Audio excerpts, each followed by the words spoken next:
Hello and namaste. Welcome to Understand UPSC's Daily Current Affairs Initiative currently with the Dimension Factory. As you know कि कल हमने कुछ चीज़ें introduce की जैसे कि जो फ्लैश सेशंस हमारे कॉनकर बैच के अंदर होते हैं ना, उसमें जो टॉपर्स ने कॉपीज लिख रखी है सत्यम सर के प्रेजेंस में, उन्हीं कॉपीज़ को यूज़ करूँगा मैं। मतलब जो टॉपर्स की कॉपीज़ पहले हम यूज़ कर रहे थे, अलॉन्ग विद दैट जो हमारे फ्लैश सेशन में जो कॉपीज़ लिखी गई है कॉनकर बैच जो प्रोग्राम है उसमें जो लिखी गई है कॉपीज़ बाय आवर टॉपर्स, उन्हीं को मैं यूज़ करूँगा सो दैट आपको और अच्छे ढंग से मैं आंसर राइटिंग स्किल डायमेंशन जो है क्रिएट करने की स्किल समझा पाऊँ। सेकेंडली हीट मैप्स जो है सोसाइटी का मैंने ऑलरेडी आप लोगों को दे दिया है और पता है आप लोगों को ग्रुप पे पहुंचने के दो तरीके हैं। इस पीडीएफ के इस वाले आइकॉन पे टैप करोगे तो आपको लिंक मिलेगा, आप डायरेक्ट टेलीग्राम पे उस ग्रुप में पहुंच सकते हो जहाँ 14,000 से ज़्यादा बच्चे हैं। सेकेंडली इसी वीडियो के डिस्क्रिप्शन में जो सेकेंड लिंक है उसको आप क्लिक करके उस ग्रुप पे डायरेक्टली पहुंच सकते हो एंड वहाँ पे आप डेली अपने आंसर्स जो यहाँ द डायमेंशन फैक्ट्री में मैं ब्रेनस्टॉर्म करवाऊंगा वो सबमिट कर सकते हो। ठीक है, एक कन्फ्यूजन है आंसर लिखनी है या ब्रेनस्टॉर्म करना है, तो ब्रेनस्टॉर्म भी करना है प्लस आंसर भी लिखना है एंड जितना डिस्कस किया जाए ना पूरा आंसर नहीं लिखना है। मैं क्या करता हूँ पार्ट वाइज में करता हूँ ताकि आपके ऊपर ज़्यादा बर्डन नहीं आए। तो एक क्वेश्चन को मैं 2 दिन में डिस्कस करता हूँ, ज़्यादा से ज़्यादा चीज़ें समझ आए। ठीक है, अभी तो स्किल है ना, सीख रहे हो धीरे धीरे। अभी हमें ना उतना फोकस नहीं करना है लिखने पे, अभी हमें डायमेंशन क्रिएट करने पे, प्रेजेंटेशन अच्छे करने पे, अच्छे इंट्रोडक्शन लिखने पे, अच्छे कंक्लूजन लिखने पे, वे फॉरवर्ड अच्छे लिखने पे, बेस्ट प्रैक्टिसेस को यूज़ करने पे, ठीक है, फ्लो चार्ट्स, डायग्राम्स, ये सारी चीज़ें इंक्लूड करने पे मैं अभी ध्यान दिलवा रहा हूँ। अभी स्पीड इंपॉर्टेंट नहीं है या लिखना इतना इंपॉर्टेंट नहीं है, सोच कर अपनी एबिलिटी को डेवलप करने पे मैं ज़्यादा फोकस करवा रहा हूँ। ठीक है, सो ये है। तो 3 सेगमेंट्स होते हैं। पहला कोट वाला सेगमेंट है जिसे रिन्यू करता हूँ आज। ओके, सो मैंने परसों ये दिया था आपको कोट जो यूपीएससी मेंस के पेपर में आया है। सो 3 इंपॉर्टेंट कंपोनेंट्स इस कोट के। Thought finds a world and creates one also. So पहला थॉट है, इस पे फोकस किया जा रहा है, यही मेन जो है कीवर्ड है एंड इसका डुअल नेचर दिखाया जा रहा है कि finds a world, okay, first, and second one is creates one also. तो फोकस या सेंटर इसी वर्ड पे है एंड ये दो चीज़ें ये मतलब दो इसका डुअल नेचर है। ठीक है, सो फाइंड से वर्ल्ड का मतलब इस पूरे कोट का एसेंस बता रहा हूँ और एसेंस आप तब समझोगे कि जब ये डुअल नेचर है इसके समझ पाओगे। तो पहला जो पार्ट है उसमें यह है कि एक्सप्लोरर मतलब कि हेल्प करता है find and interpret the world. So thought जो है ना वो आपको मदद कर रहा है, एक्सप्लोरर है कि आपको दुनिया को समझने में, आपको मतलब दुनिया को और बेटर वे में समझ सको, ये आपको एबिलिटी देता है। Second one is architect. तो थॉट जो है ना क्रिएट भी करता है new realities by shaping ideas, institutions etcetera. ठीक है, तो डुअल नेचर आपको समझ आ गया। एक तरफ तो हमें दुनिया को समझने में, बेटर वे में अंडरस्टैंड करने में शक्ति देता है, मतलब बल देता है। ठीक है, एंड दूसरा ये है कि आपको नई रियलिटीज़ बनाने में भी मदद करता है। सो यही आपको इस विषय में पूरा दिखाना है। अब इन कीवर्ड्स पे हम डिस्कशन करते हैं। थॉट्स क्या क्या हो सकता है, जस्ट आइडिया हो सकता है, विजन हो सकता है, बिलीव्स हो सकता है, इमेजिनेशन हो सकता है, कॉन्शियसनेस हो सकता है जिसको अवेयरनेस से भी हम कनेक्ट कर सकते हैं, रिफ्लेक्शन हो सकता है, मतलब थॉट मतलब होता है ना खुद खुद को भी एक तरह से आप इंट्रोस्पेक्ट करते हो, समझते हो चीज़ों को, अंडरस्टैंड वर्ड भी हम यूज कर सकते थे। ठीक है, देन इंटेंशंस हो सकते हैं। अभी बहुत सारे इंटरप्रिटेशन निकलेंगे, अभी आपके ऊपर डिपेंड करता है कि कितना आप, अभी मैं एबिलिटी सिखा रहा हूँ कि कैसे आप इन चीज़ों को सीख सकते हो। Then we have find a world, second part है। अब फाइंड ए वर्ल्ड में क्या है कि to come up something hidden, मतलब क्या होता है फाइंड मतलब डिस्कवर, एंड वर्ल्ड से अगर इसको कनेक्ट करके देखें तो कुछ अगर छुपा हुआ है वो हमने खोज लिया। ठीक है, रिकग्नाइज किया, रिवील हुआ, अंडरस्टैंड किया, इंटरप्रेट किया, एक्सेप्ट किया। ठीक है, then we have creates one also, the third part, कि जो हम थॉट है ना उसको हम, जो हम सोच रहे हैं, जो विजन है ना उसको रियलिटी में कन्वर्ट कर रहे हैं। अब जैसे राइट ब्रदर्स है तो उसने सोचा था कि हम एरोप्लेन्स बनाएंगे, तो एक पहले वो विजन रहा होगा, पहले वो थॉट रहा होगा। ठीक है, एंड देन उसको कन्वर्ट करने में मदद किया, मतलब कि थॉट जो एबिलिटी ह्यूमन के पास आई है ना थिंकिंग की, अब उसको रियलिटी में भी वो कन्वर्ट कर रहा है, फिर मैनिफेस्ट कर रहा है, मतलब मल्टीपल इसके इंटरप्रिटेशन है, कंस्ट्रक्ट करने में मदद कर रहा है, एस्टैब्लिश करने में मदद कर रहा है, ट्रांसफॉर्म करने में मदद कर रहा है, ठीक है। तो न्यू रियलिटी जो क्रिएट नए नए रियलिटीज़ है ना, ऐसे आप समझ सकते हो इसको। तो आप जो ऐसे को मल्टीपल डायमेंशंस में ब्रेक करोगे ना, तो जब इसके मल्टीपल हर कीवर्ड के इंटरप्रिटेशन निकालोगे, एसेंस समझोगे, एग्जाम्पल्स आप कनेक्ट कर पाओगे, तभी अच्छे ऐसे लिख पाओगे। तो मेरा अभी बस इतना ही बल आपके ऊपर देना, एक टाइम आएगा कि आप प्रॉपर ऐसे भी लिखोगे, ठीक है। सो नेक्स्ट जो है वो 2025 मेंस का ही ऐसे है जो आपको लिखना है, ठीक है। सॉरी, ऐसे नहीं लिखना है, इस नेक्स्ट जो कोट है आप लोगों के लिए होमवर्क में या आपको कमेंट सेक्शन में लिखना है, muddy water is best cleared by leaving at it alone, ठीक है। अब आपको समझना है क्या है, कैसे है, एसेंस बताना है, कीवर्ड्स बताने हैं, कीवर्ड्स का मल्टीपल इंटरप्रिटेशन बताना है ना, रियल लाइफ जो एग्जाम्पल है वो देने, ठीक है। Let us come to the dimension factory. So आज हम नए ढंग से इसे करेंगे, इंट्रोड्यूस कर रहे हैं हम जो हमारे टॉपर हैं, all India rank 376 Jitendra Kumar sir, उनकी कॉपी है, और उन्होंने जब कॉनकर ज्वाइन किया था तभी ये आंसर लिखा था, ठीक है। आई मीन पेपर से पहले नहीं, जो मेंस और प्रीलिम्स की प्रिपरेशन जब होती है ना, तो इनिशियली उन्होंने ये आंसर लिखा था। तो हम सारे बिगिनर्स इससे रिलेट कर पाएंगे कि उनकी आंसर्स, ठीक है। और उनकी आंसर्स में बहुत चीज़ें हैं जो हम सीख सकते हैं, जैसे ये डायग्राम्स वगैरह उन्होंने बहुत अच्छे से यूज़ किया है। सेकेंडली, अगर इम्प्रोवाइज़ करने का अवसर मिला, क्योंकि हमारे पास वक्त है ज़्यादा, तो हम कर सकते हैं, तो उस पर भी ध्यान देंगे, ठीक है। सो लेटस को पहले क्वेश्चन को समझते हैं क्या है। Describe any four, describe directive है, any four cultural elements of diversity in India, first thing, and rate their relative significance in building a national identity, second thing. so keyword है describe, समझते ही हो, multiple जो है veg में आप show कर सकते हो चीज़ों को, and four cultural elements of diversity in India. तो इंडिया में डाइवर्सिटी मतलब कि क्वेश्चन क्या कह रहा है, दो डिमांड है, एक तो चार जो डाइवर्सिटी है इंडिया में, फोर एलिमेंट्स उसके शो करने हैं, first demand, and the second demand is कि रेट देयर रिलेटिव सिग्निफिकेंस। अब ये जो डाइवर्सिटी है ना, वो कैसे बिल्ड करता है इन एलिमेंट्स की वजह से नेशनल आइडेंटिटी। अब यूजुअली क्या होता है ना, मतलब सेकेंड डिमांड क्वेश्चन का ये है, अब यूजुअली क्या होता है ना कि डाइवर्सिटी की वजह से ना फ्रैगमेंटेशन आती है। डाइवर्सिटी कितने सेंस में हो सकती है, मल्टीपल वेज में। आप इसको कनेक्ट कर सकते हो कल्चर से, आप कनेक्ट कर सकते हो रेसेस से, लैंग्वेज से, ज्योग्राफी से, मतलब कि आपके ऊपर निर्भर करता है कितने एलिमेंट्स आप लिखोगे। चार सबसे इंपॉर्टेंट आपको जो लगे। Then we have religion.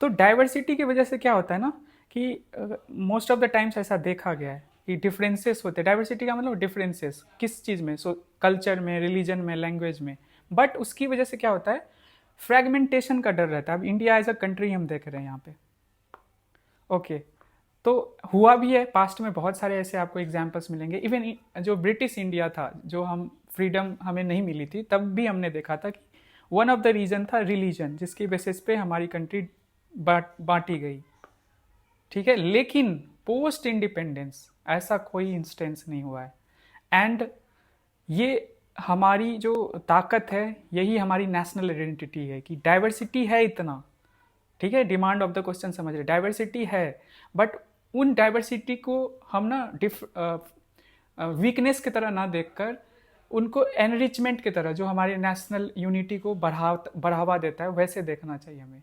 So this is the demand of the question. So इसको आंसर बच्चे कैसे लिखेंगे, दो तरीके होते हैं डिपेंडिंग अपॉन द वर्ड्स। अभी कोई वर्ड लिमिट नहीं है, और ये क्वेश्चन प्रीवियस ईयर क्वेश्चन है।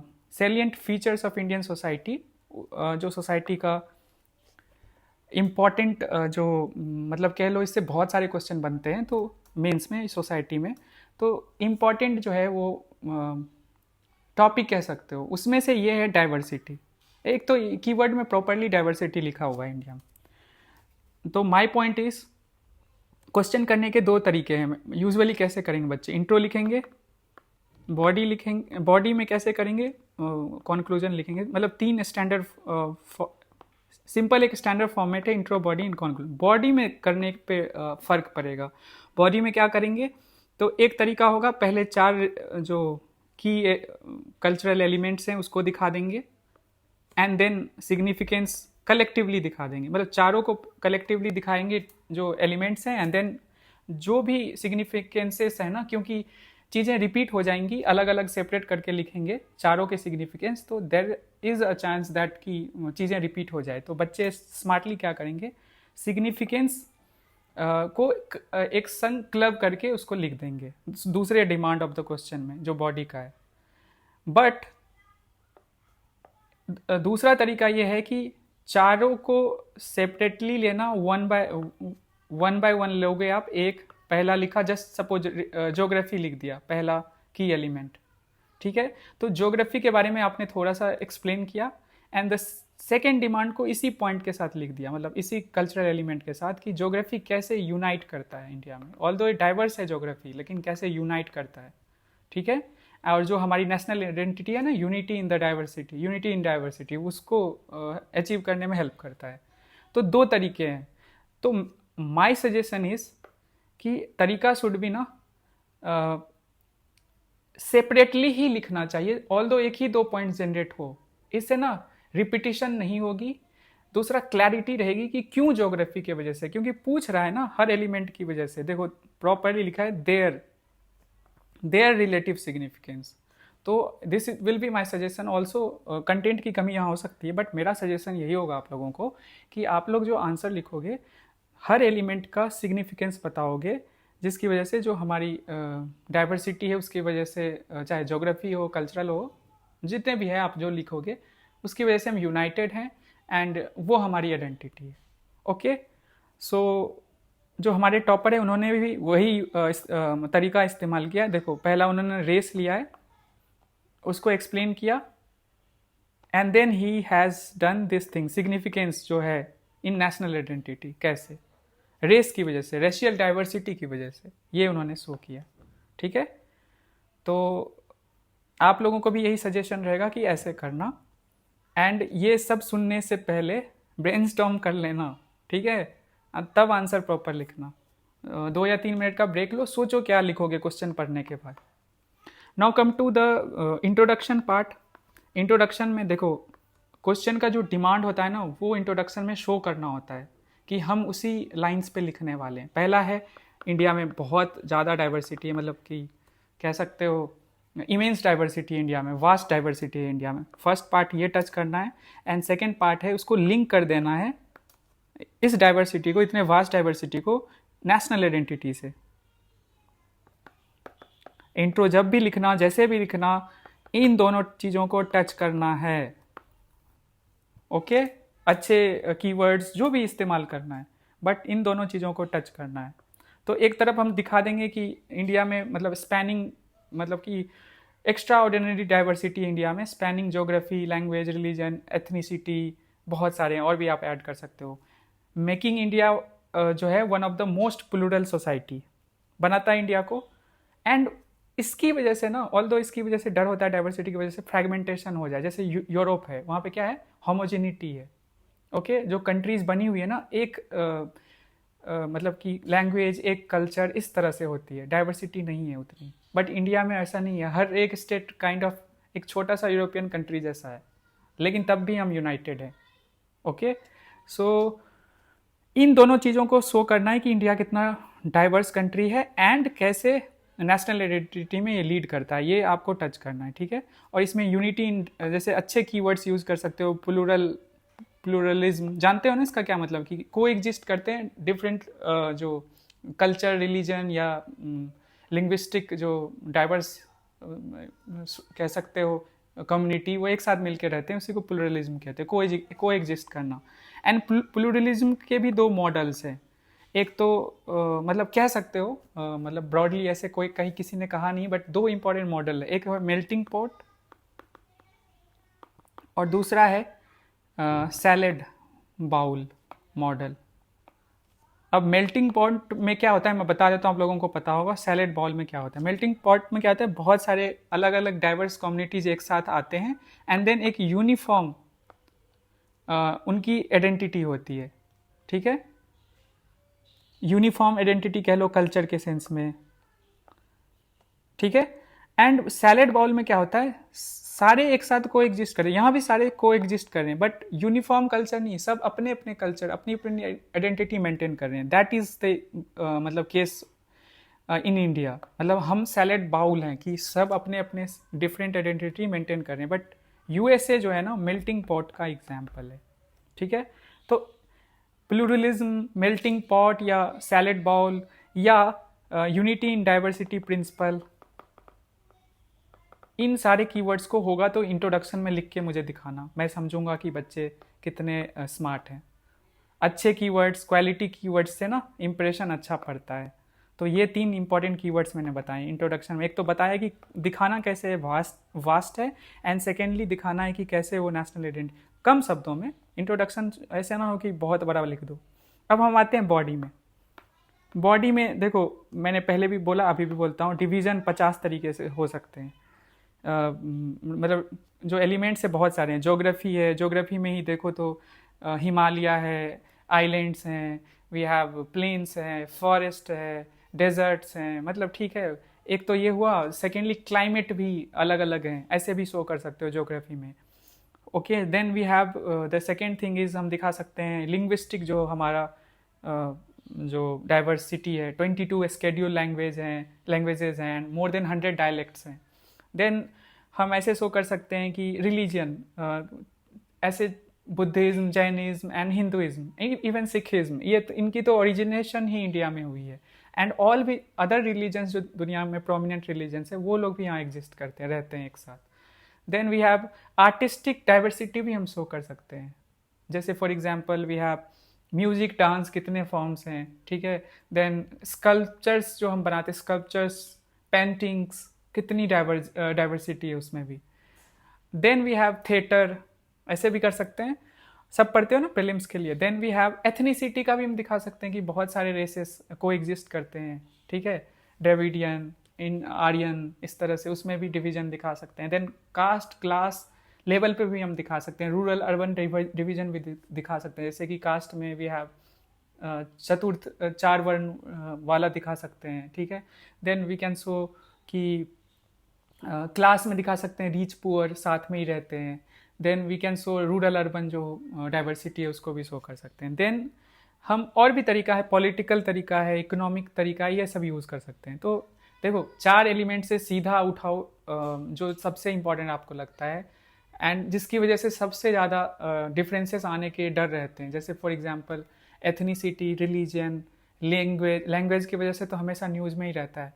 And then we have geography, इन चारों को यूज़ कर सकते हो। बाकी आप फ्री हो और भी ऐड कर सकते हो, पर जिसकी वजह से ज़्यादा टेंशन होने के चांसेस हैं, फिर भी हम एग्जिस्ट कर रहे हैं, इससे पता चलेगा एग्जामिनर को कि ये कितना मतलब कि अवेयर है और कितने समझदारी से उन एलिमेंट्स को यूज़ कर रहा है, जिसकी वजह से हम यूनाइटेड है, ठीक है। ये मेरा सजेशन है, आप अपने तरीके से फ्री हो कैसे करना है। ये तो हो गया आपका। देखो सर ने क्या किया है, जितेंद्र सर ने, कि उन्होंने रेस दिखाया, थोड़ा सा इसको एक्सप्लेन कर दिया एंड उसको एक्सप्लेन किया है कौन कौन से रेसेस हैं, नाम दिया है। बट अगर स्पेस कम है तो हम इसे अवॉइड भी कर सकते हैं। एंड सीधा जो उन्होंने ये डायग्राम बनाया ना, इतना सुंदर है यार, मतलब कि हर चीज़ को यहीं पे उन्होंने दिखा दिया। तो थोड़ा सा डिस्क्राइब करना, फिर इसके लिए डायग्राम यूज़ कर लेना एंड देन सिग्निफिकेंस बता देना कि कैसे रेस की वजह से, रेशियल डाइवर्सिटी की वजह से हम यूनाइटेड हैं एंड वो हमारा स्ट्रेंथ है, ठीक है।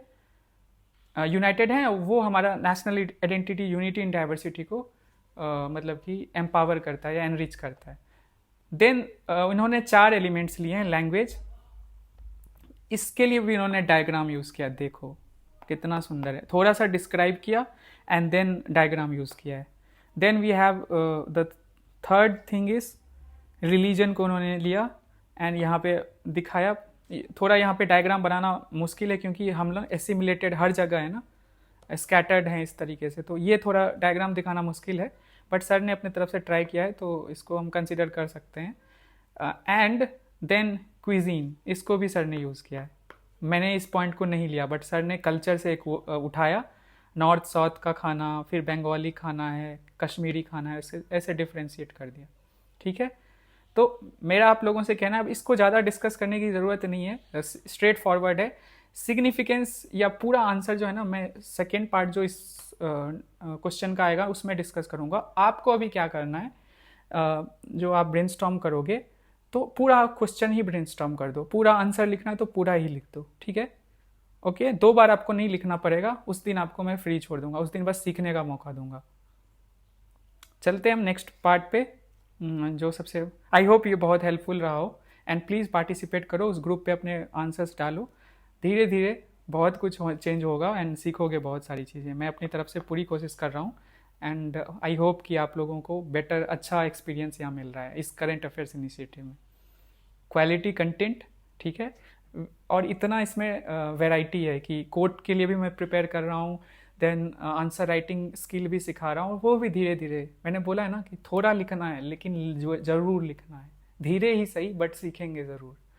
Then the third part is daily current affairs, जिसको मैं प्रीलिम्स और मेंस पर्सपेक्टिव से डिस्क्राइब करता हूँ। आइए आज का डिस्कशन स्टार्ट करते हैं।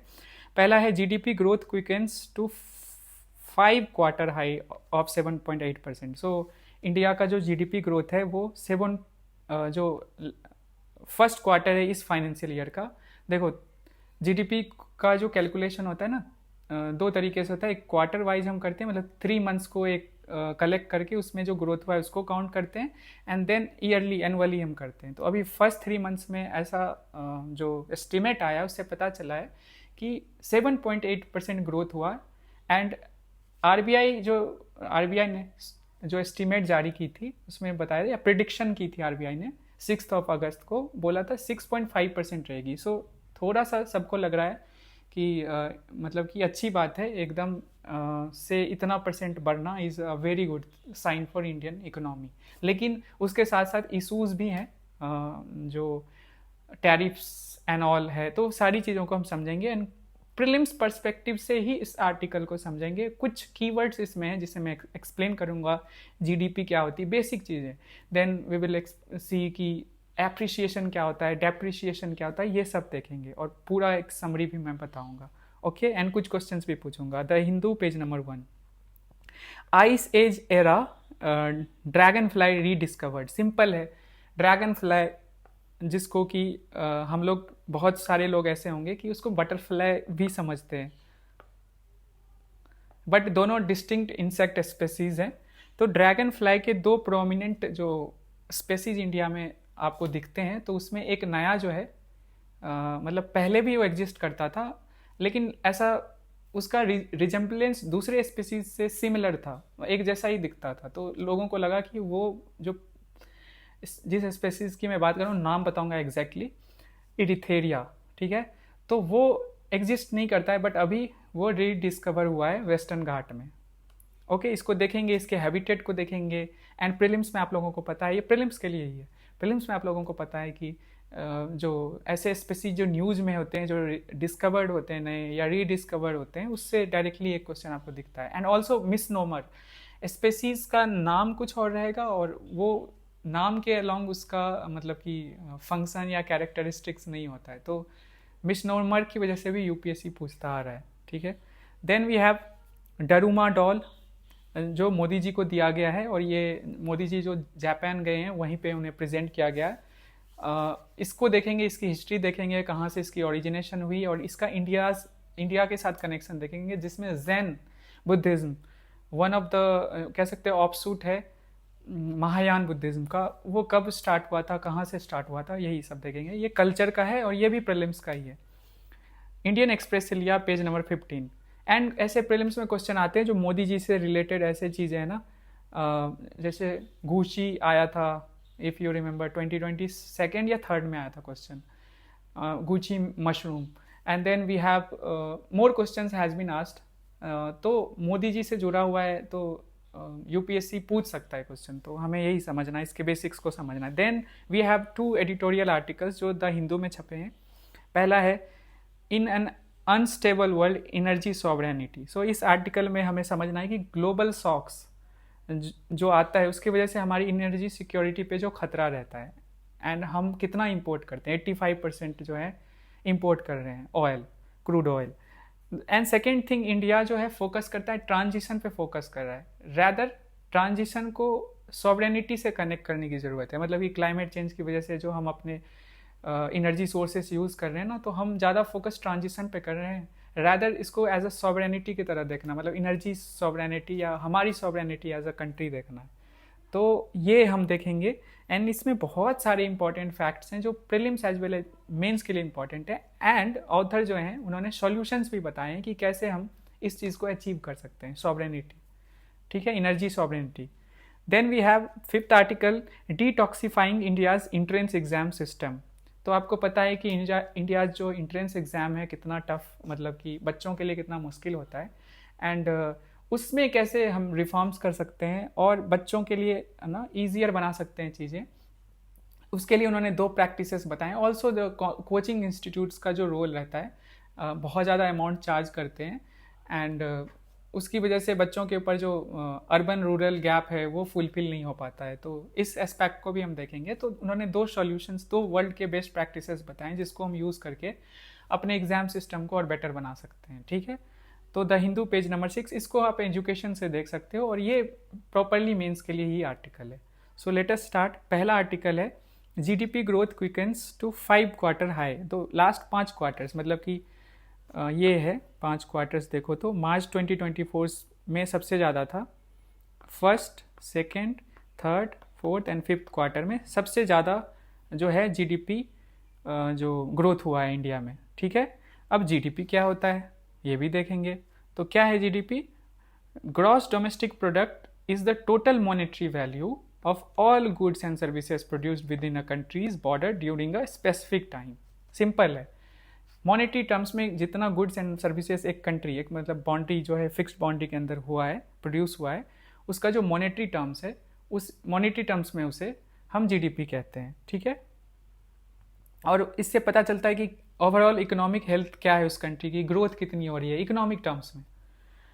एप्रिसिएशन डेप्रिसिएशन पे बाद में आएंगे, ठीक है। तो लास्ट क्वार्टर में, और ये क्वार्टर है इस फिजिकल ईयर का फर्स्ट क्वार्टर, कौन से मंथ होंगे?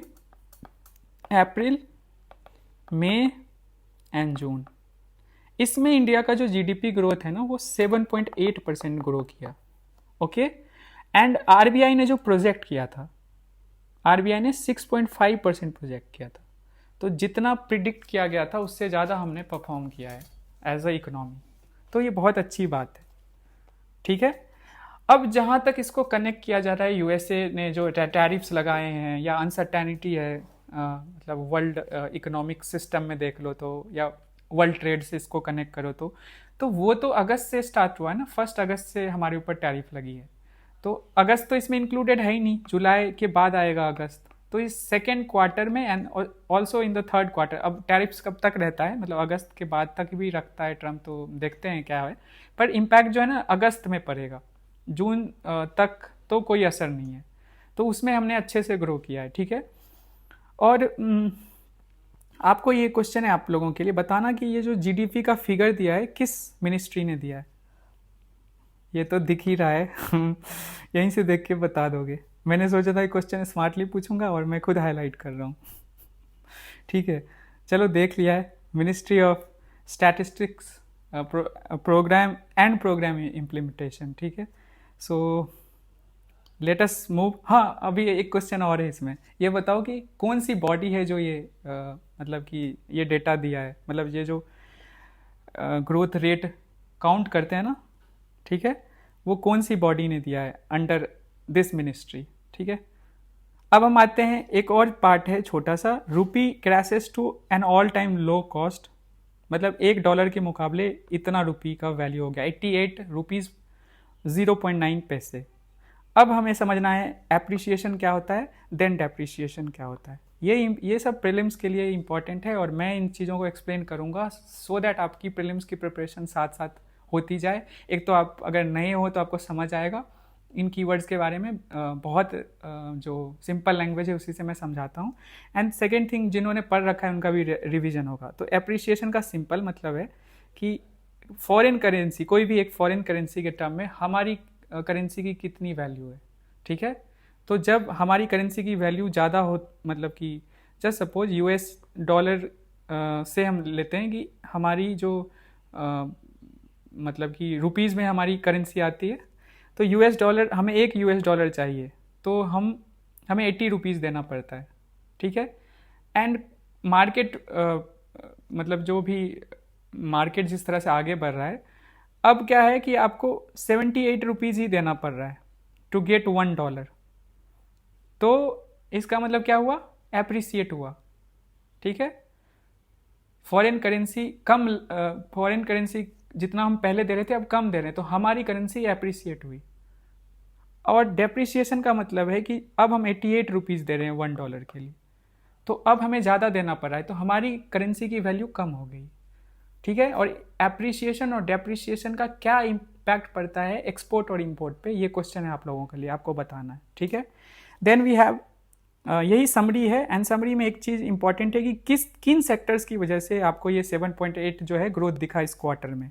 तो मैन्युफैक्चरिंग में 7.7%, 7.6% in construction, and services sector में 9.3%। देखो सर्विस सेक्टर बहुत इंडिया का स्ट्रांग है और वही हमारे ग्रोथ रेट को आगे ले जाता है, और यहाँ भी वो दिख रहा है। अच्छी बात है कि मैन्युफैक्चरिंग एंड कंस्ट्रक्शन में ये दिख रहा है, ठीक है। एंड रुपी का तो मैंने बता ही दिया, डेप्रिसिएशन हो रहा है। टैरिफ्स भी वन ऑफ द रीजन्स हो सकते हैं, बहुत सारे मार्केट फैक्टर्स होते हैं, तो टैरिफ्स भी हो सकता है। सेकेंड आर्टिकल है ड्रैगन फ्लाई। तो ice age era dragonfly rediscovered हुआ है। अब ड्रैगन फ्लाई होता क्या है, are flying insects known for their agile flight and brilliant colours belonging to order of Odonata, ठीक है। They are important ecological indicators found near fresh water habitats such as lakes, ponds, streams, wetland. देखो simple है, ये इसका habitat होता है dragonfly का। Dragon fly insect है जो ओडोंटा ऑर्डर से आता है। अब प्रोनाउंसिएशन सही आप लोग देख लेना, ठीक है।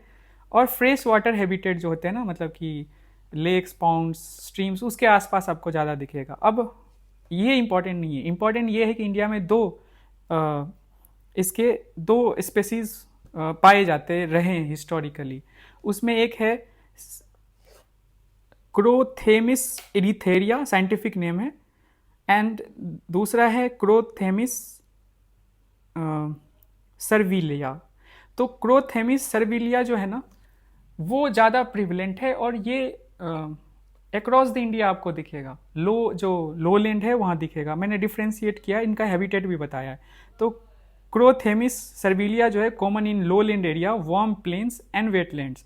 ऑन द अदर हैंड जो क्रोथेमिस एरिथेरिया है ना, हिस्टोरिकली वो हाई एलिवेशन जोन्स जैसे कि वेस्टर्न घाट, हिमालय में दिखा था। बट क्या हुआ ना कि वो दिखना बंद हो गया। Reason, one of the reasons था कि वो रिजेंबल करता है, सिमिलर टू जो पहला स्पेसीज जो है क्रोथेमिस सर्विलिया की तरह दिखता है।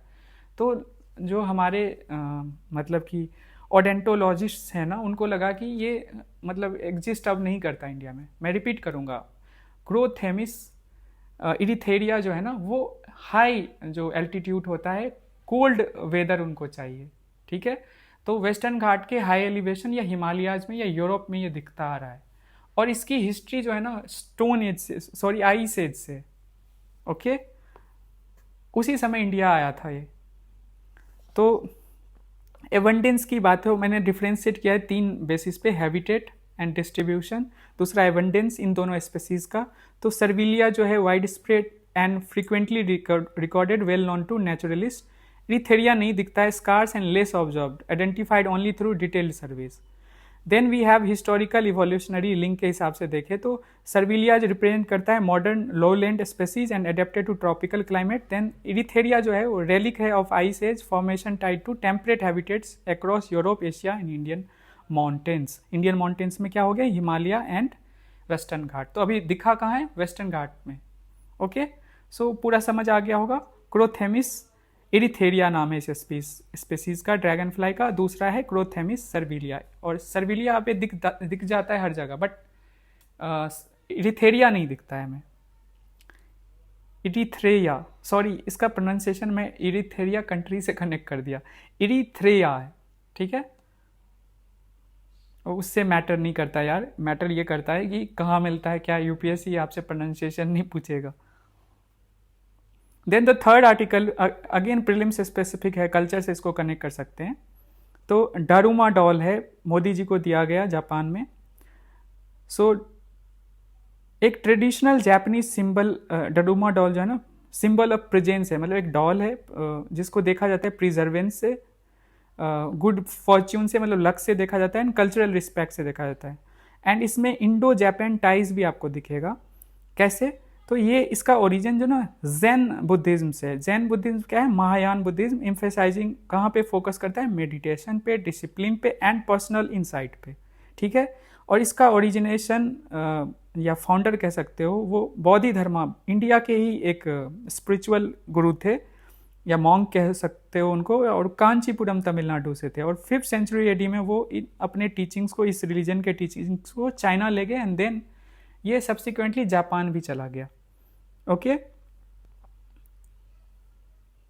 सो यही है, ये डॉल जो है ना फॉर्च्यून, लक से इसको कनेक्ट कर सकते हो। और इंडियन कनेक्शन आपको समझ आ गया होगा कि बौद्धि धर्मा है जिन्होंने जैन रिलीजन को प्रोपोगेट किया, चाइना गए, देन जापान गए, और इसी से कनेक्शन बिल्ड हुआ। ओके, यही है। नेक्स्ट आर्टिकल इज अब इंपॉर्टेंट है, थोड़ा ध्यान से सुनिएगा। सो लेट अस स्टार्ट। देखो, दो चीज़ें हैं। सबसे पहले इंडिया ना बहुत ज़्यादा ऑयल इंपोर्ट करता है, ऑयल या नेचुरल गैस। इंडिया का जो एनर्जी सिक्योरिटी है ना, वो इम्पोर्टेड ज़्यादा होता है, बहुत ज़्यादा होता है इनफैक्ट। तो उसमें इश्यूज़ हैं। इश्यूज़ क्या हैं? एक तो ग्लोबल शॉक्स लगातार आते रहते हैं। अभी जैसे कि इजराइल ईरान के बीच में चल रहा था, या रशिया यूक्रेन चल रहा है, या इजराइल हमास के बीच में चलते रहता है। जो भी ग्लोबल इश्यूज आते हैं उससे बहुत इम्पैक्ट पड़ता है, क्योंकि हम इंपोर्ट करते हैं, हम डिपेंड करते हैं दूसरों पर। Okay. Second thing is diversification, मतलब कि हम बहुत ज़्यादा ओवरली डिपेंडेंट होते हैं एक दो ही कंट्रीज़ पे। जैसे फॉर एग्जांपल पहले हम मिडिल ईस्ट के कुछ कंट्रीज़ पे हुआ करते थे 1 या 2 साल पहले, बट अब क्या हो गया कि हम रशिया पे ओवर डिपेंडेंट हो गए। मतलब 30 to 40% जो हमारा क्रूड ऑयल आ रहा है वो रशिया से ही आ रहा है, वॉर जब से शुरू हुआ है रशिया यूक्रेन के बीच में। तो अगेन हम डिपेंडेंट हो गए एक तरह से एक कंट्री पे। एंड ऑयल या नेचुरल गैस बहुत इंपॉर्टेंट है हमारे लिए, मतलब कि एनर्जी सिक्योरिटी जो हमारी वही उसी से फुलफिल हो रही है, जो फॉसिल फ्यूल्स के थ्रू ये मतलब प्रोड्यूस होते हैं। सो माय पॉइंट इज, इसी चीज़ को देखते हुए जो हमारे आज के एडिटर हैं श्रीकांत महादेव वैद्य, जो कि फॉर्मर चेयरमैन भी है इंडियन ऑयल कॉरपोरेशन के, उन्होंने बताया है कि जो ऐसे सिचुएशन में इंडिया को क्या करना चाहिए, एंड ट्रांजिशन से ज़्यादा sovereignty, energy sovereignty, energy security पे फोकस करना चाहिए। ठीक है। सो लेट अस सी। और इसमें बहुत सारे इंपॉर्टेंट डेटा हैं, वो भी देखेंगे। सो सबसे पहले वही है, geopolitical shocks, Russia Ukraine war, Israel Iran के बीच जो हो रहा था, and supply chain fragility have made every important barrel riskier. The article argues India's must move from energy transition as ideal।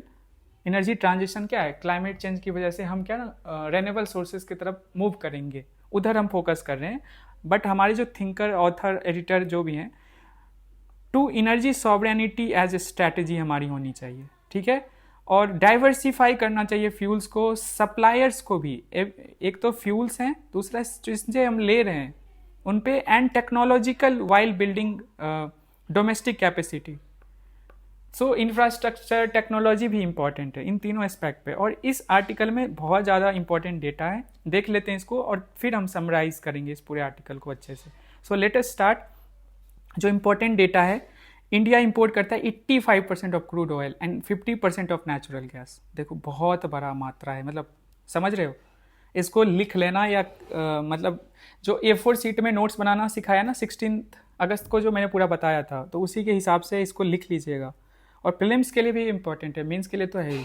फिर ट्रेड इम्पैक्ट देखो, तो जो हम मर्चेंडाइज इंपोर्ट करते हैं इंडिया में, इतना हमने किया 2024 के फिजिकल ईयर में, जिसमें से 25% जो हमारा बिल है ना, मतलब इंपोर्ट किया ना मर्चेंडाइज में, वो ऑयल ही है एंड गैस ही है, मतलब दोनों, मतलब 170 बिलियन का हमने इंपोर्ट किया है।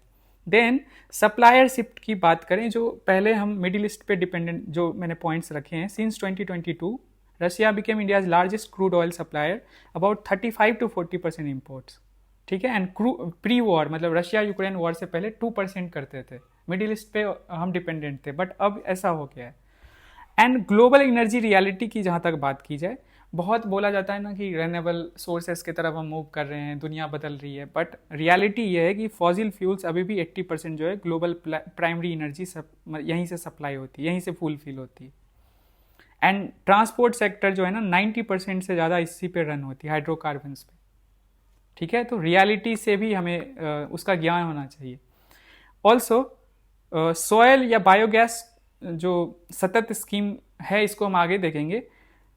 अगर हम कोल्ड बेस्ड जो कंप्रेस्ड बायोगैस के तरफ अगर बढ़ते हैं आगे, जो जिसको हम आगे अच्छे से और समझेंगे, प्रोड्यूस ये बायोमेन्योर भी प्रोड्यूस करता है। एक तरफ तो बायोगैस प्रोड्यूस करता ही है, साथ साथ बायोमेन्योर भी प्रोड्यूस करता है, जो कि 20 से 25% ऑर्गेनिक कार्बन इसमें होती है। एंड बायोमेन्योर मतलब बायोमेन्योर की बात कर रहे हैं, 20 to 25% ऑर्गेनिक कार्बन है। एंड जो नॉर्थ इंडिया है ना, उसमें डिप्लीट हो चुका है कार्बन कंटेंट, जिसके वजह से प्रोडक्टिविटी सॉइल मतलब क्रॉप्स के लिए फ़ायदेमंद नहीं है। तो जब ये मैन्योर हम डालेंगे ना क्रॉप्स में, तो उसका भी फ़ायदा होगा, ठीक है। तो ये डेटा था, और भी एक दो डेटा है जो देखेंगे हम आर्टिकल जब कवर करेंगे, ठीक है। सो समरी देखते हैं, क्यों सॉवरेनिटी पे फोकस करना चाहिए, बस ट्रांजिशन पे नहीं। तो एनर्जी सिक्योरिटी जो है ना, रियल करेंसी ऑफ सॉवरेनिटी है ही। इंडिया बहुत हद तक डिपेंडेंट रहता है, मिडिल ईस्ट पे रहता है इसी की वजह से, या अब रशिया पे हो गया है। हैवी इंपोर्ट डिपेंडेंस वीकेंस रूपी, ये भी एक फैक्टर, इकोनॉमिक फैक्टर, क्योंकि हम इंपोर्ट करते हैं, हमारी करेंसी की वैल्यू उतनी नहीं रहती है, हम डिपेंडेंट हैं। ट्रेड बैलेंस भी बिगाड़ता है ऑब्वियसली, इंडिया इससे देख सकते हैं हम, मिडिल ईस्ट से। And macro stability in times of crisis, ठीक है। अब फ्लैश पॉइंट क्या है, इन्होंने 5 ऐसे फ्लैश पॉइंट दिखाए हैं ऑथर ने, ये मैंने अच्छे से आर्टिकल में हाईलाइट कर दिया, सेकेंड, थर्ड, फोर्थ, जहाँ पे दुनिया को सोचना पड़ा कि हमें सिंगल सप्लायर या हमारी जो टेक्नोलॉजी हम यूज़ कर रहे हैं उससे हमें आगे बढ़ना पड़ेगा, ठीक है। सस्टेन्ड रहे एनर्जी सप्लाई, उसके लिए हमें और भी चीज़ें सोचनी पड़ेगी। तो ये इन्हीं के एग्जाम्पल्स हैं। फिर हम आते हैं इंडिया के रियलिज्म पे। Transition must be sequence to India's own conditions, cost, reliability, jobs and technology. ये सारी चीज़ें हमें, इन सारे चीज़ों को टच करना पड़ेगा, इनको एड्रेस करना पड़ेगा साथ में। मतलब ऐसा नहीं कि हमें कॉपी कर लेना, यूरोप में क्या हो रहा है, ऐसा नहीं है कि यूएसए में क्या हो रहा है उसी को कॉपी करेंगे, नहीं। कॉस्ट भी देखना पड़ेगा, रिलायबिलिटी भी देखना पड़ेगा, उससे जॉब भी क्रिएट हो रहा है वो भी देखना पड़ेगा, एंड टेक्नोलॉजिकली, ठीक है। सो वो भी देखना पड़ेगा कि एग्जाम्पल के लिए यूज़ किया गया है, यूएसए में ऐसा हुआ। देखो दिखाता हूँ, टेक्सास फ्रीज 2021 में क्या हुआ कि जिससे सप्लाई होती थी एक्सट्रीम कोल्ड में ना, फ्रीज हो गया गैस। तो इंफ्रास्ट्रक्चर उस तरीके से नहीं है उधर, ठीक है। वैसे वो बहुत अपग्रेडेड है हमसे, बट उनके साथ भी इशू हुआ। तो हमें ऐसे भी देखना पड़ेगा, ऐसा ना हो कि जो हमारे कोल्ड रीजन्स हैं या विंटर सीजन में फ्रीज हो जाए। Then we have second thing is India's realism में हम ओवर रिलाई कर रहे हैं सिंगल फ्यूल पे, सप्लायर पे, and technology is a structural risk. इन तीनों चीज़ों को हम ऐसे देख सकते हैं कि यही तीन हमारा मेन इशू है एनर्जी जो हम सॉवरेनिटी अचीव करना चाहते हैं। अब 5 पिलर्स बताए उन्होंने, सॉल्यूशंस की बात है। पहला उन्होंने कोल गैसिफिकेशन की बात कही, ठीक है। सेकेंड है बायोफ्यूल्स एंड कॉम्प्रेस्ड बायोगैस की उन्होंने बात करी है, ठीक है। और कोल गैसिफिकेशन के जो बाय प्रोडक्ट होते हैं ना, वो भी बहुत यूजफुल होते हैं। मतलब बाय प्रोडक्ट में सिन गैस है, मिथेनॉल है, ठीक है, फर्टिलाइजर्स इसको हम यूज़ कर सकते हैं बनाने में। एंड इंडिया के पास एक और इम्पॉर्टेंट डेटा है, 150 बिलियन जो है, just I will show you, wait first, 150 billion tonnes of coal reserves है, ओके। तो पहला सॉल्यूशन उन्होंने बताया हमारे कोल रिजर्व्स को देखते हुए कोल गैसिफिकेशन। सेकेंड उन्होंने बताया बायोफ्यूल्स एंड कॉम्प्रेस्ड बायोगैस, ठीक है, जिसमें हम एथेनॉल ब्लेंडिंग पे तो फोकस कर ही रहे हैं, साथ साथ और भी जो बाय प्रोडक्ट इससे निकलेगा, जैसे कि मैन्योर की अभी हम बात कर रहे थे, ओके, बायो मैन्योर की बात है जो कि हमारे सॉइल के लिए इंपॉर्टेंट है, okay. Third thing is nuclear power. India को इस एस्पेक्ट को भी थोड़ा सा देखना चाहिए। वैसे हमने 2047 तक तय किया है, एक टारगेट है बताना 2047 तक हम न्यूक्लियर पावर कैपेसिटी हम कितना रखना चाहते हैं विकसित भारत में, ये मुझे बताना है आपको कमेंट सेक्शन में, ठीक है। तो न्यूक्लियर में अभी हमारी जो कैपेसिटी है ना, एक और डेटा है कि 8.8 गीगावाट है, ठीक है, जो स्टैग्नेंट है और ये बहुत कम है एनर्जी मिक्स में। Third thing is green hydrogen की तरफ हमें देखना चाहिए और हमने टारगेट किया 5 MTPA बाय 2030, ठीक है। एक बार देख लेता हूँ, 5 मिलियन मतलब वही million metric tonnes year by 2030 हमने तय कर रखा है ग्रीन हाइड्रोजन के लिए। And fifth one is hydro storage, ठीक है। ओके, सो ये 5 उन्होंने ऑल्टरनेटिव्स बताए हैं apart from wind solar energy. देखो यहाँ पे ध्यान रखना कि हमारे पास कितने ऑप्शंस हैं कि हम अपने एनर्जी सिक्योरिटी को अचीव कर सकते हैं, डाइवर्सिफाई कर सकते हैं और सेल्फ रिलायंट बन सकते हैं। तो हम क्या शुरू में सोलर विंड एनर्जी पे ही फोकस करते हैं, बट देखो इसके अलावा कितने ऑप्शन हैं। कोल गैसिफिकेशन है, कोल रिजर्व से, then we have second one is biogas, ethanol blending. उसकी वजह से देखो एक और डेटा था कि इथेनॉल ब्लेंडिंग की वजह से इंडिया का जो क्रूड ऑयल इंपोर्ट्स है ना वो 92,000 रिड्यूस हो गया है, एंड वो पैसा फार्मर्स के पास गया है। ये भी बहुत इंपॉर्टेंट डेटा, इथेनॉल को लेके न्यूज़ हमेशा रहता है, तो इसको आप लिख सकते हो। ओके, सो यही है। Third thing is then nuclear power में हमें देखना पड़ेगा और एडवांस हमें होना है और इसकी एबिलिटी मतलब कि जितना हम प्रोड्यूस करें वो बढ़ानी पड़ेगी। ग्रीन हाइड्रोजन है, एंड देन फिफ्थ है हाइड्रो पम्प्ड हाइड्रो स्टोरेज, ठीक है। स्ट्रेटेजिक टेकअवे ये है कि treat oil, gas, coal, nuclear, biofuels, hydrogen, hydro and मतलब ये पांचों हैं, इसमें हमें आगे बढ़ना है। And real goal is energy sovereignty at least, मतलब ये सारे फैक्टर्स हम डिस्कस कर चुके हैं। तो बहुत सुंदर आर्टिकल है, प्रीलिम्स मेंस दोनों के लिए बहुत अच्छे अच्छे फैक्ट्स हमें दिखे हैं, इसको लिख लीजिएगा, आपको दोनों जगह काम आएगा प्रीलिम्स एंड मेंस में। Okay, the last one is detoxifying India's entrance examination system. Simple है, मैं इसको एक्सप्लेन कर देता हूँ। इंडिया में जो एग्जामिनेशन सिस्टम है बहुत ज़्यादा ही टफ है, 0.1% पे, एंड जो सबसे ज़्यादा नंबर लाते हैं उन्हीं को लिया जाता है। एक तो एग्जामिनेशन टफ इसलिए भी है कि सीट्स बहुत कम है, ठीक है, एंड इतने सारे बच्चे हैं, हमारे पॉपुलेशन बहुत ज़्यादा है। तो इस आर्टिकल में बताया गया है सॉल्यूशन कि कैसे उस एग्जामिनेशन तरीका जो एंट्रेंस एग्जामिनेशन लेने का, उसको हम और ज़्यादा अच्छा बना सकते हैं और स्टूडेंट फ्रेंडली बना सकते हैं। तो अब सीट्स कम है, बच्चे ज़्यादा हैं, तो कोचिंग पे रिलायंस भी बहुत बढ़ जाती है, तो उस चीज़ को भी हमें रिजॉल्व करने की ज़रूरत है।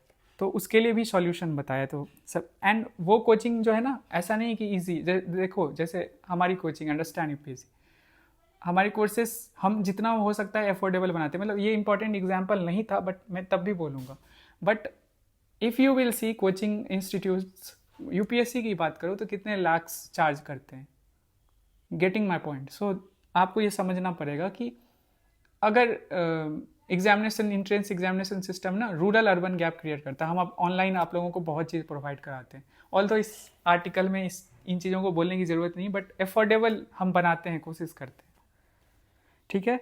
तो इसमें जेई एग्ज़ाम को फोकस में रखा गया, आईआईटी में जो एंट्रेंस मिलता है उस पर फोकस रखा गया इस आर्टिकल में। हमें इतना नहीं समझना है, 15 लाख बच्चे देते हैं, ये डेटा हमारे उतने काम की नहीं है। ओके, सो इस एंट्रेंस एग्जाम की वजह से मेंटल एंड सोशल टॉल भी होता है, जैसे स्ट्रेस, डिप्रेशन, एलिनेशन, दिन भर पढ़ते रहो, अलग बैठे रहो, एक कमरे में बैठे रहो, वाइडनिंग डिवाइड्स, अर्बन रूरल होता है, मतलब कि इससे और वाइडन होता है। कोचिंग इंस्टीट्यूट बहुत ज़्यादा पैसे डिमांड करते हैं। देन सिस्टम फ्लॉ होता है, over emphasis on minor score differences. देखो 99.9% वाला परसेंटाइल वाला और कोई किसी को 99.7 परसेंटाइल, कि इसको हो सकता है कॉलेज ना मिले उसके बेस्ट, जो इंडिया में बेस्ट कॉलेज है जिसमें वो एंट्रेंस चाहता है, तो 0.2% की वजह से वो बाहर हो जाएगा। तो मेंटली उसके ऊपर कितना लोड होगा, ठीक है। तो उन्होंने 2 तरीका बताया, 2 ग्लोबल प्रैक्टिसेस। पहला है नीदरलैंड का एग्जाम्पल लिया, वेटेड लॉटरी सिस्टम। इसको मैं एक्सप्लेन कर देता हूँ।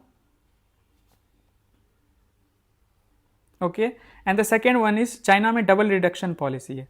तो नीदरलैंड वाला वेटेड लॉटरी सिस्टम में क्या होता है कि ये 1972 में ही इंट्रोड्यूस किया। इसमें क्या होता है सिंपली कि एक मिनिमम क्राइटेरिया, जैसे फॉर एग्जांपल 70% बच्चे लाते हैं, 80% लाते हैं एंड 90% लाते हैं, तो मिनिमम जो है ना eligibility to get admission in these colleges, जो टॉप कॉलेजेस हैं, वो 70% हमने रखा।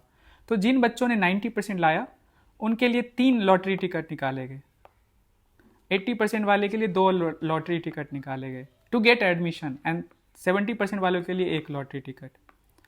ऑल तो इनके पास ज़्यादा फेयर एडवांटेज है, इनके लिए 3 बार लक का फैक्टर होगा।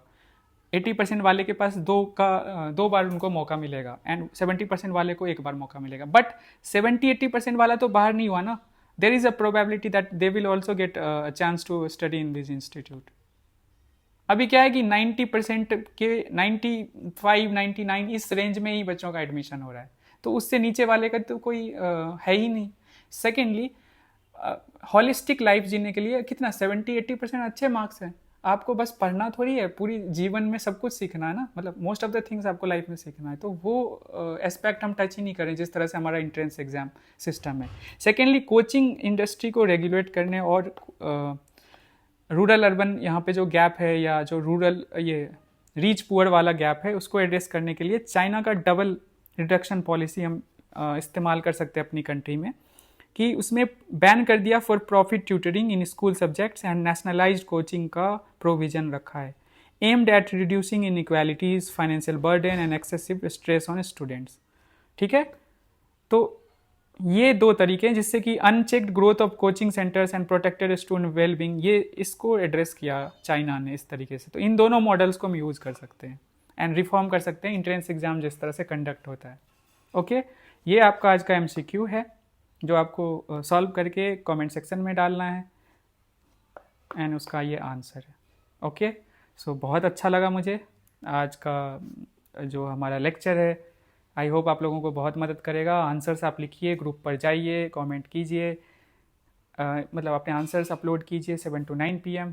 एंड जिन बच्चों का कल मैंने इवैल्यूएट नहीं किया क्योंकि मेरे आइज़ में इश्यूज़ आ रहे हैं, अभी मेरा स्क्रीन टाइम थोड़ा बढ़ गया है, तो इस वजह से ना मेरे आँखों में दर्द होता है। तो कल रात में मैंने सोचा था कि मैं रिव्यू कर दूं, पर हो नहीं पाया। बट आज सैटरडे और कल संडे है, तो हमारे पास बहुत समय है, आराम से मैं जिन कॉपीज़ को आप लोगों ने अपलोड किया उनको सबको रिव्यू कर दूँगा। ठीक है, मिलते हैं कल, परसों। आप लोग अपना ध्यान रखिए, ऑल द बेस्ट एंड खूब सारा मेहनत कीजिए। Bye, take care.